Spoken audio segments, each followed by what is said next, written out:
one layer at a time. We'll select everything and minimize it a little so that things are not as close to the edge. Okay, cool. Okay, and I guess we'll just go in one at a time and make backgrounds for these. Oh my gosh. Okay. This is what goes into sticker making. This is what happens. Okay, so what I want to do is I go in with a inking brush, and we're gonna do a calligraphy brush. And these emote presets are trash, so I'm gonna get rid of them. Okay, and I'm gonna duplicate this and make it like, I'm gonna rename it, call it like Monoline Extra Smooth. And then we'll go into the stabilization, I guess. Is it the streamline I want to do?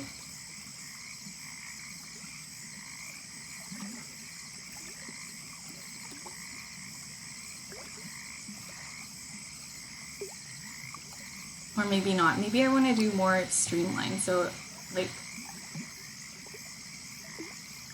yeah, sure. I'll edit that later if I need to. Why is that horrible? What brush am I? How is that extra smooth? That's like the least smooth thing I've ever used. Ew, look, it's like bumpy. What's happening? Bunny says noodles. Oh, that makes me hungry, Bunny. Ew, what's that? Maybe more stabilization is a bad thing. It sounded like it was a good thing.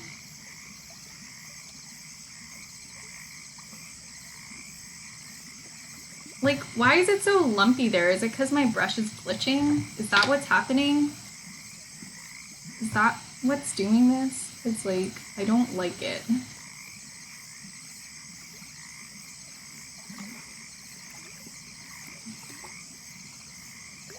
But yeah, what I am attempting to do is draw a smooth white border around each piece. I hate it. I actually despise this, and I don't know why. The actual one is actually less smooth, so I don't know. Okay, this is really hard to use, so no, we're not adding stabilization.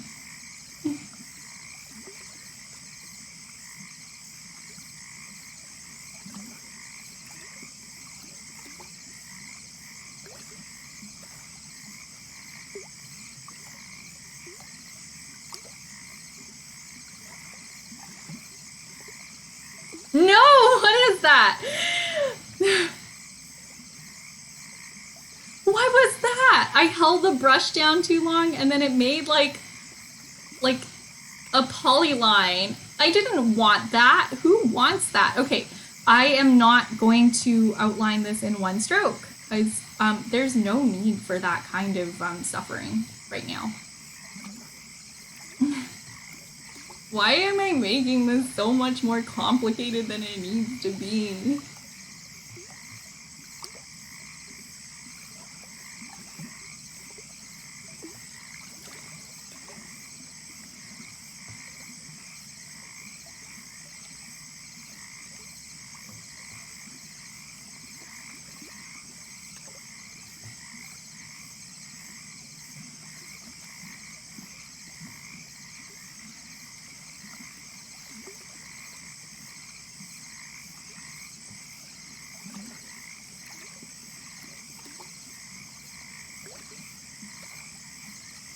So if you're wondering why I'm doing this, this is where my machine, like my sticker cutting machine, is actually going to cut. So I need to make these shapes around it so it knows where it's supposed to be. Does that make sense? like where the blade is supposed to be, is like on the outside of this white space.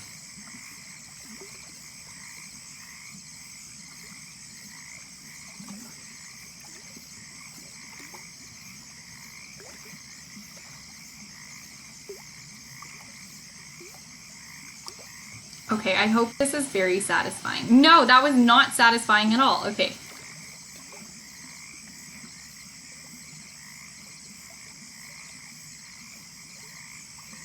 Okay, yeah. That's right. That's what I thought. We want the highest color drop threshold. Bunny says I watched Hamilton yesterday for the first time. Wow, did you like it? I haven't seen it yet.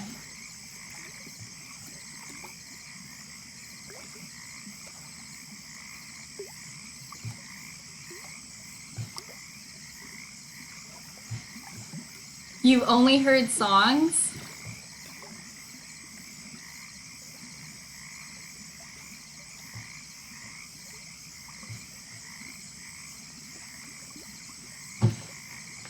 It was great. Cool.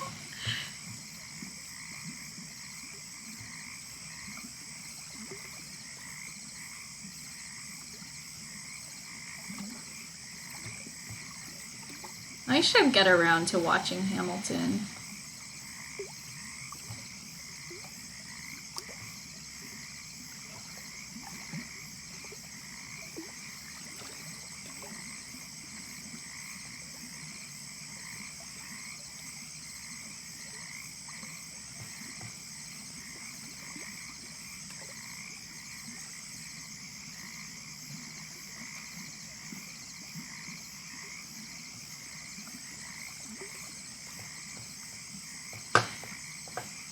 Okay, this cut is gonna be too precise. We can't handle that.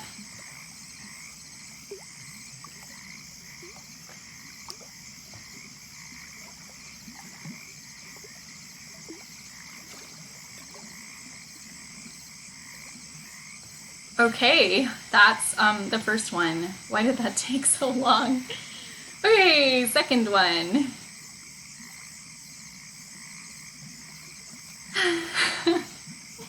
Sure, okay. Wait, I want the size to be bigger. I never remember how to adjust the maximum size.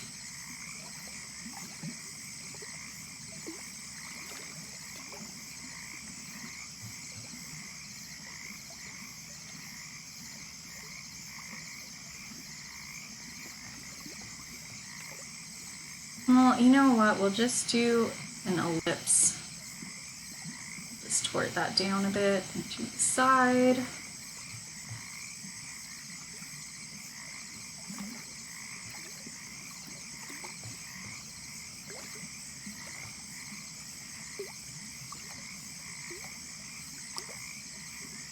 You're not gonna spoil anything? Thanks.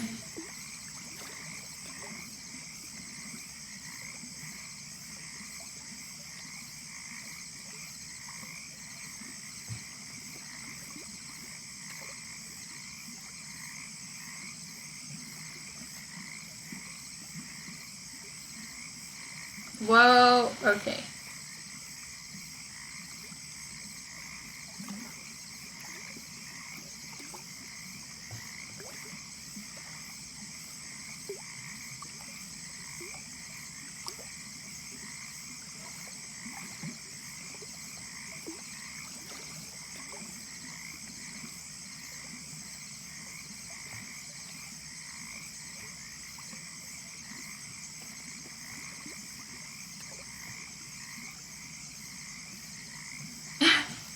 Jeremy says cattails, forbidden snack.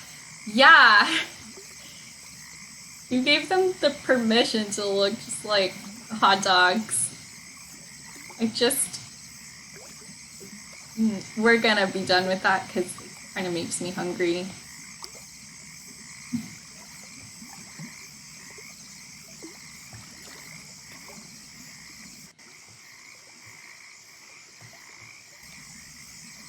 Funny says, I was in a movie mood yesterday, so I watched Turning Red.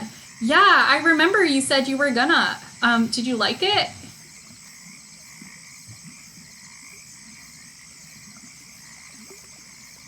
No spoilers, though. I haven't seen it yet.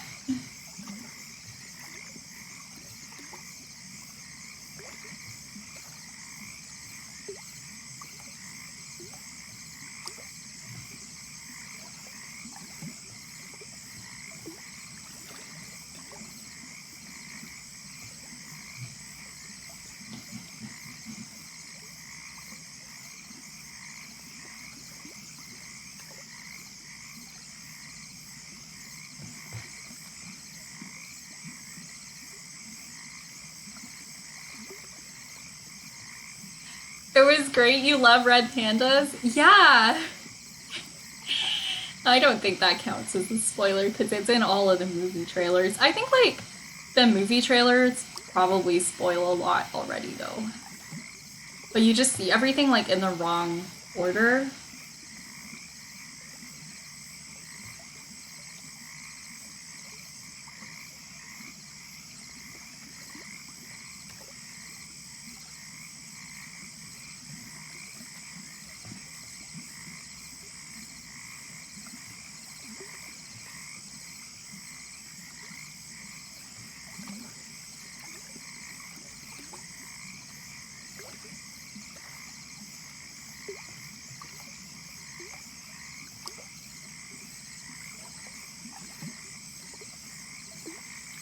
Okay. Cool. We just have a bunch of these frogs to get through. We're almost there.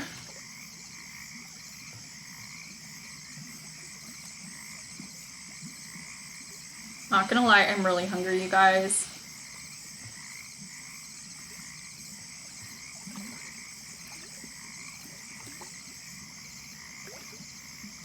It's like about time for me to have dinner. Bunny says it's like reading the back of the book. I feel like it's worse because the back of the book will normally just say something to entice you, but a movie trailer will show a lot of like important scenes.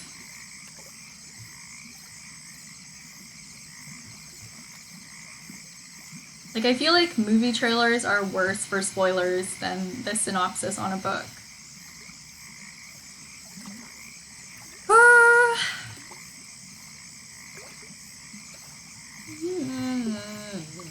Hungry. I'm kind of sleepy too, but I'm not gonna think about that now.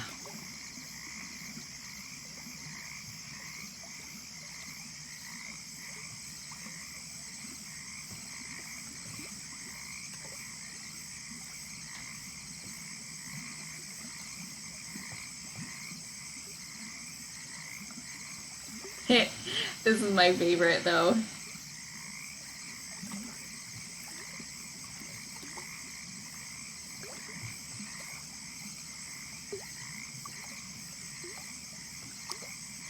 Every cowboy needs a hat, needs a hat, needs a hat, and a pair of fancy boots, fancy boots, fancy boots.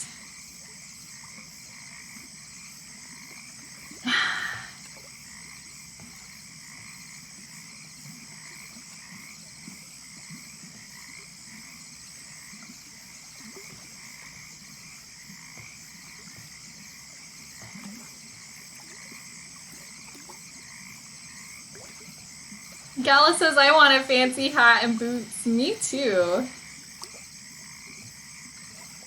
I feel like I'm not really a hat person. Even though they're important for sun protection, I don't like what they do to my hair. Like, they just kind of make the top of my head feel sweaty.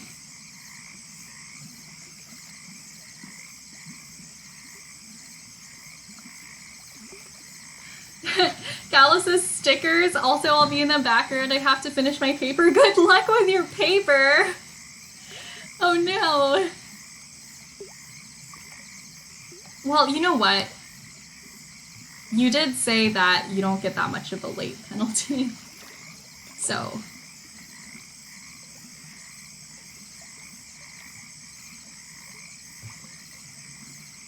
honestly, I'm sure it's fine.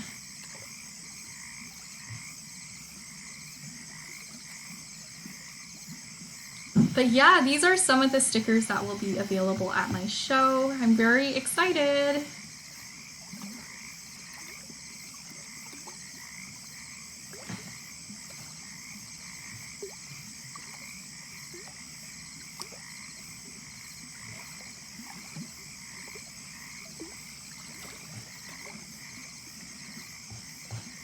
I know you belong to somebody new, but tonight you belong to me.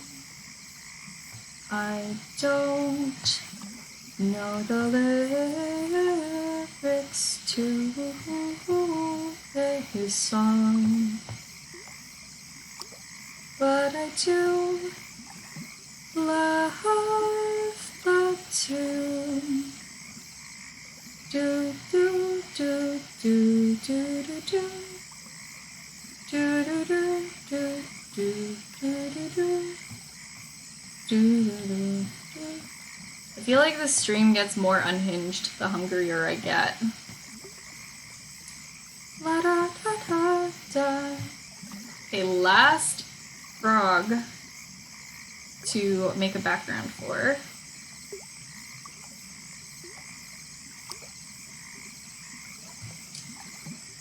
Okay.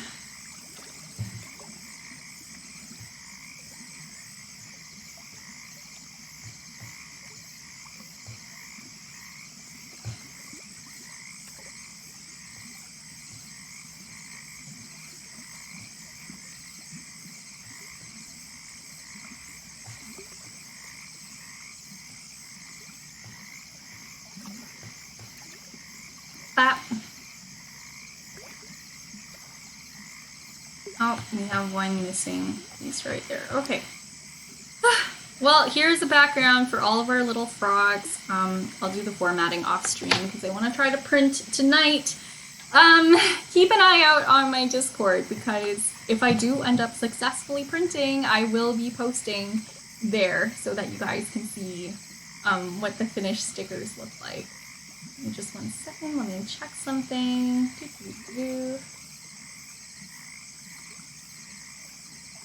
Okay, I'm gonna send you guys over to a really chill art stream. Cute animal art by Itty. Make sure you send them all my love because they are so sweet and so cozy to be around, you know. They don't do microphone stuff, but they do draw as well. They'll like talk to you in the chat and then there's like chill music as well. Baby Soul says thanks for the stream. No, thank you guys for being here with me because especially towards the end as I got hungrier and hungrier. Yeah, I really appreciate you guys keeping me company. Gala says bye. Missouri says have a good day. Don't forget to stick around for the raid. And have a wonderful morning, afternoon, evening, or night, wherever you are in the world. I'll see you next time. Gala says I'm on Itty's stream too. Nice. Cute animal art by Itty. Okay. Yeah, I hope you guys have a chance to do something you enjoy and relax and take good care of yourself. All right. Bunny says, great stream, Dimple, tonight. Thank you, Bunny. All right, good luck on your move, Bunny. Let's go. Let's do this raid. Bye. Is it working? Is it working? Okay.